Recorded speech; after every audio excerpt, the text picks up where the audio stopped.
Hello. ඉතින් කොහොමද ඔයාලා හැමෝටම? අපි හිතනවා ඔයාලා හැමෝම සතුටින් පරිස්සමින් ඇති කියලා. ඔන්න ඉතින් වෙනද වගේම අද අපි අරන් ආවා අපේ චූටි vlog එකක්. ඔව්, මේ තමයි අපේ අලුත් අවුරුදු vlog එක. මේ පාර අලුත් අවුරුද්ද ඔයාලට කොහොමද දැනුනේ?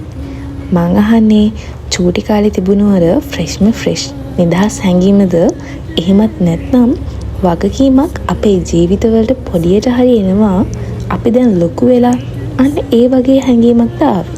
මට නම් ඔය දෙකම මික්ස් වෙච්ච හැඟීමක් තමයි දැනුනේ.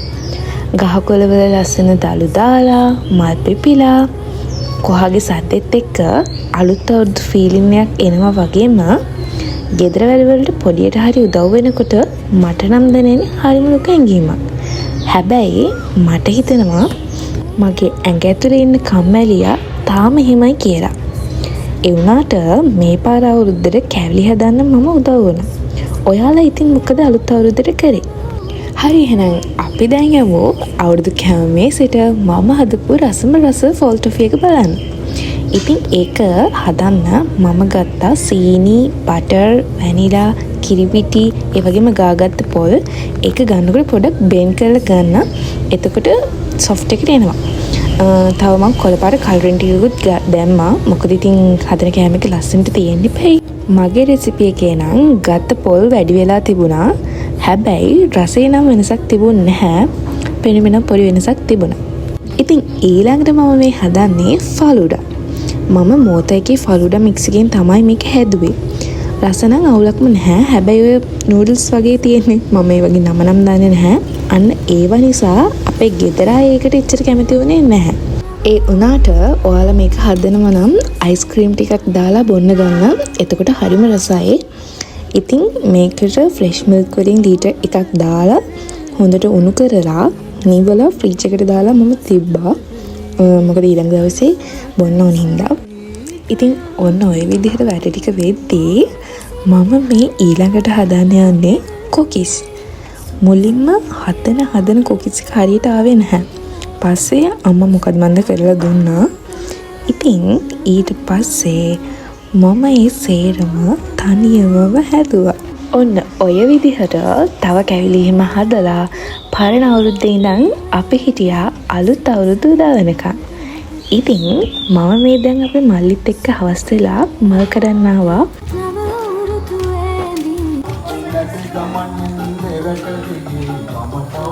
ඉතින් අපේ ගෙවල් වටේ ඉතින් මේ සති ගානටම එහෙම තමයි කොයි වෙලෙත් පාටි සින්දු කියනවා.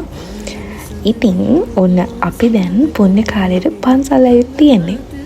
අපි පන්සලට යනකොට කවුරුවත් ඇවිත් හිටියෙත් නැහැ.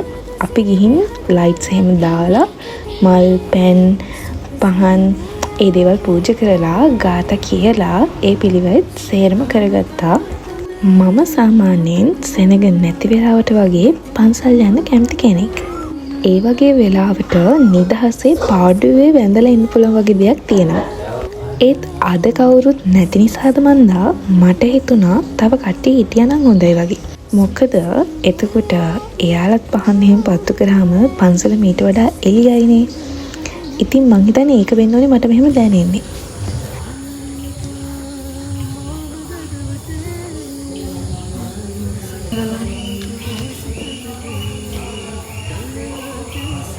ඉතින් අපේ ගෙදර ඉඳලා පන්සලට හරිම පුංචි දුරක් තියෙන්නේ.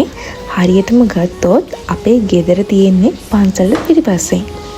ඉතින් අපේ අල්ලපු ගෙදර බජව්ව පන්සලටත් හොඳටම ඇහෙනවා.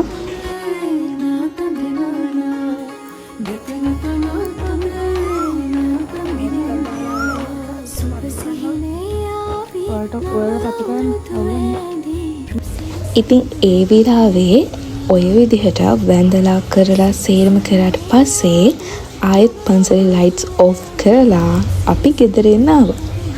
මම කලිනුත් කිව්වා වගේම අපේ ගෙදරට හරිම ළඟයි පන්සල.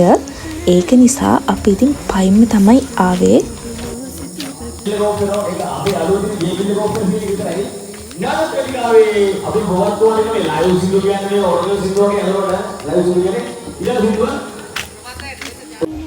ඒ තමයි අපේ අල්ලපු ගෙදර සංගීත ප්‍රසංගය. හරි. ඉතින් අලුත් අවුරුද්ද ලබලා අපි දැන් මේ කරන්න ලෑස්ති වෙන්නේ ලිපගිනි මෙලවීම. එහෙමත් නැත්නම් කිරි ඉතිරි වීමේ චාරිත්‍රය. මට නම් නිදාගන්න කියලා ගියත් කලින් දවස් ඉඳලම නිින්ද ගියේ නැහැ. හැබැයි අපේ ගෙදර අනිත් අය නිදාගත්තා. මම ඉතින් වෙලාවටත් කරින් නැගිටලා ඒ අයට වද දුන්න එක තමයි කරේ.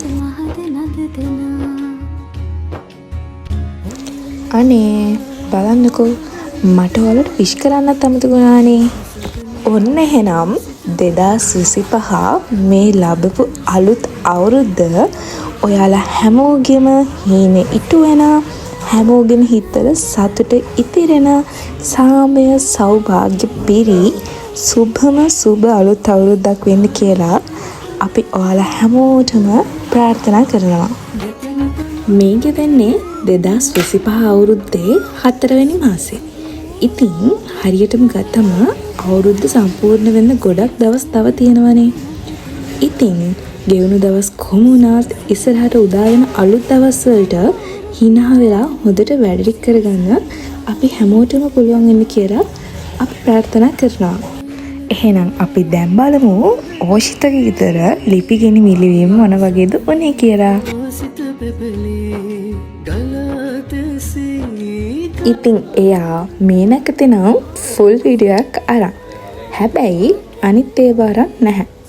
කොහොම වුණත් මේ ටිකත් බ්ලොග් එකට දැම්මම දවසක අපිට මෙමරි එකක් වෙයි මේ හැමදේම. ඉතින් මේ තියෙන්නේ අපේ ඕෂිතගේ ගෙදර ලිපගිනි මෙලවීමේ චාරිත්‍රය සිද්ධ වුණ විදිය.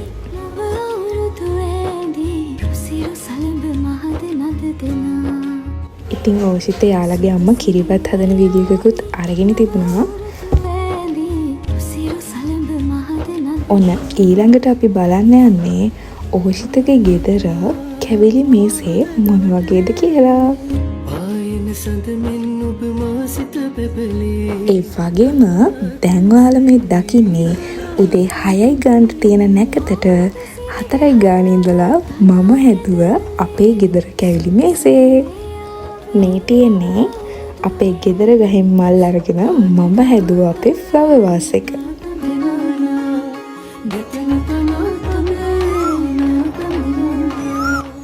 ඇත්තටම මම උදේම ඉඳලා කරලා තියෙන්නේ කැම මේසේ ෆොටෝ ගත්ත එකයි වීඩියෝ කරපු එකයි විතරද කොහෙද. මට අන්තිමට බ්ලොග් එකට දාන්නේ මොකද්ද කියලා හිතාගන්න බැරි වෙන්නම වීඩියෝස් ෆෝන් එකේ තිබුණා. ඉතින් මේ තියෙන්නේ මම ලස්සනට හදපු අපේ ගෙදර කැවිලි මේසේ. ඇස්සරයිද? අපි හැමෝම දන්නවා ඊළඟට අපේ චාරිත්‍රය තමයි වැඩ ඇල්ලීම, ගනුදෙනු කිරීම, ඒ වගේම ආහාර අනුභවය. ඔන්න ඉතින් මම දැන් වැඩ ඇල්ලීමේ චාරිත්‍රය කරන ගමන් තමයි ඉන්නේ. මගේ ඔරලෝසුවේ බැටරි තිබුණේ නැහැ. ඒකයි වෙලාව එකම තැන තියෙන්නේ. ගණන් ගන්න එපා හරිද? ඉතින් මේ පාර නම් ඕනවටත් වඩා නැකතට පාඩම් කළාද කොහෙද? මම 7.2 වලින් ස්පීඩ් කරලා මේ වීඩියෝ එක තවම ඉවර නැහැ.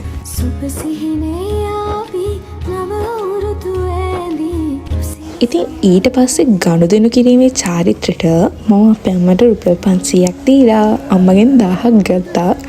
මන් දන්නේ නැහැ ඔයාලට මෙහෙමද කියලා. ඇත්තටම මට නම් ස්පෙෂල්. ඒ කියන්නේ අවුරුද්දට සාමාන්‍යයෙන් මට ගනුදෙනු කරද්දී වැඩියෙන් සල්ලි හම්බ වුණොත් අවුරුද්දෙම මගේ අතට සල්ලි එනවා. ඉතින් මේ තියෙන්නේ අපේ ගෙදර ලිඳත් එක්ක ගනුදෙනු කරලා ගත්ත වතුර බෝතලේ. මේ තියෙන්නේ මම වැඳලා වාගත්ත සල්ලි. ඉතින් මම දැන් තනියම ආහාර අනුභවය කරනවා. මොකද අපේ ආච්චි කෑම මේසෙට චිකන් හොදි තියන්න දුන්නේ නැහැ. ඒත් මම ආස කිරිබත් ඒව එක්කම කන්නනේ. ඉතින් ඔන්න ඔය විදිහට චාරිත්‍ර ඉවර කරලා සතුටින් දවසම hina වෙලා ගෙව්වා.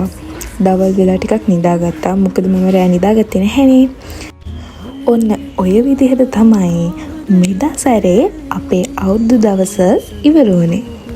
ඔයාලා මොකද අවුරුද්දට කරේ? සතුටින් හිටියද? කොහොමද දවස ගෙවුනේ කියලා කමෙන්ට් කරන්න අමතක කරන්න එපා. ඒ වගේම අපේ වීඩියෝ එක ඉවර වෙනකම් බැලුවට ඔයාලට thank you so much. ගිහින් එන්නම් ආපහු දවසක අලුත් vlog එකකින් හම්බ වෙමු. bye. සුප සිහිනයා